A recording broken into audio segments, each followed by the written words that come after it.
Hi అండి, ఈరోజు మా ఇంట్లో ఆమ్లెట్ చేస్తున్నామండి. దానికి కావాల్సిన ఉల్లిపాయలు,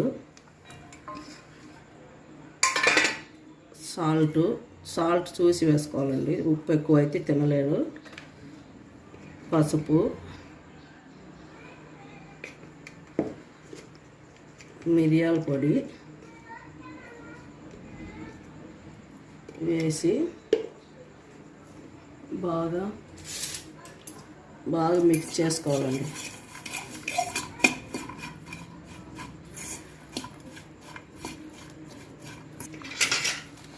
ఇలా ఉల్లిపాయలు, ఉప్పు, మిరియాల పొడి, పసుపు వేసి బాగా ఇట్లా నలిపేయాలండి. ఉల్లిపాయలు విడివిడిగా అయిపోతాయి.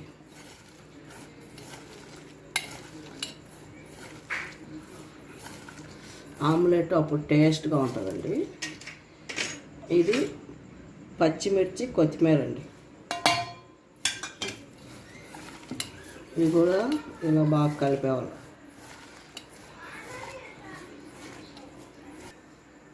ఇప్పుడు ఎగ్స్ వేస్తున్నామండి.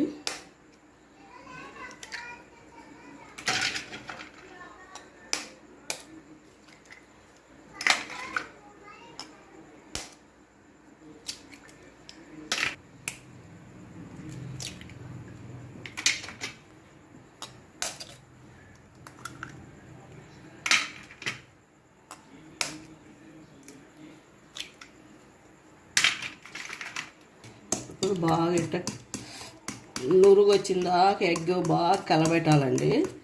అప్పుడు ఆమ్లెట్ వేస్తే బాగా పొంగుతుంది. టేస్ట్ కూడా చాలా రుచిగా ఉంటుందండి. బాగా ఎల్లో మొత్తం ఎగ్గు కలిసిపోవాలి. ఉల్లిపాయల్లో బాగా బీట్ చేయాలట.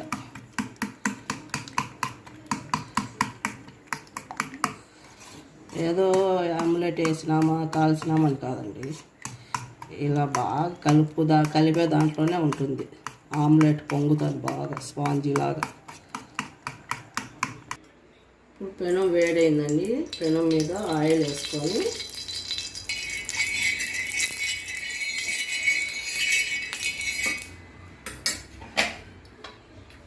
ఎగ్ వేసుకోవాలి. ఆమ్లెట్